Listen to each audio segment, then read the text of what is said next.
വയനാട് തിരുനെല്ലി ക്ഷേത്രത്തിന്റെ നിക്ഷേപം ഹൈക്കോടതി ഉത്തരവുണ്ടായിട്ടും തിരുനെല്ലി സർവീസ് സഹകരണ ബാങ്ക് തിരികെ നൽകാത്തത് വിവാദമായതിനു പിന്നാലെ നിയമ നടപടിക്കുരുങ്ങി ദേവസ്വം. എന്നാൽ 17 കോടിയിൽ 9 കോടി രൂപയും തിരികെ നൽകിയെന്നും ബാക്കി തുക തിരികെ നൽകാൻ സാവകാശം തേടിയിട്ടുണ്ടെന്നുമാണ് ബാങ്കിന്റെ വാദം. 7 പതിറ്റാണ്ടുകളായി തിരുനെല്ലി ക്ഷേത്രത്തിന്റെ നിക്ഷേപങ്ങളെല്ലാം തിരുനെല്ലി സർവീസ് സഹകരണ ബാങ്കിലാണ്.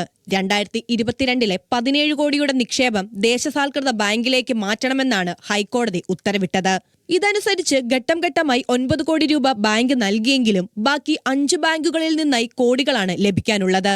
പണം നൽകുന്നതിൽ സാങ്കേതിക പ്രശ്നങ്ങളില്ലെന്നും പണം ലഭിക്കാനായി നടപടികൾ സ്വീകരിക്കുമെന്നും തിരുനെല്ലി എക്സിക്യൂട്ടീവ് ഓഫീസർ പറയുന്നു. ദേവസ്വത്തിന് പണം തിരികെ നൽകാൻ ഹൈക്കോടതി നമ്മുടെ കേസിൽ പറഞ്ഞിട്ടുണ്ട്.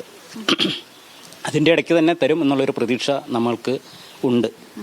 ഏതായാലും ഒരു കോടികളുടെ ഒരു നിക്ഷേപം തന്നെയാണ് നമുക്ക് ലഭിക്കേണ്ടതായിട്ടുള്ളത്. അത് ലഭിക്കുവാനുള്ള നടപടി നമ്മുടെ ഭാഗത്തുനിന്നുണ്ടാവും. 8 കോടി രൂപ തിരിച്ചു നൽകാൻ സാവകാശം തേടി സുപ്രീം കോടതിയെ സമീപിച്ചിട്ടുണ്ടെന്നാണ് ബാങ്ക് അധികൃതരുടെ മറുപടി.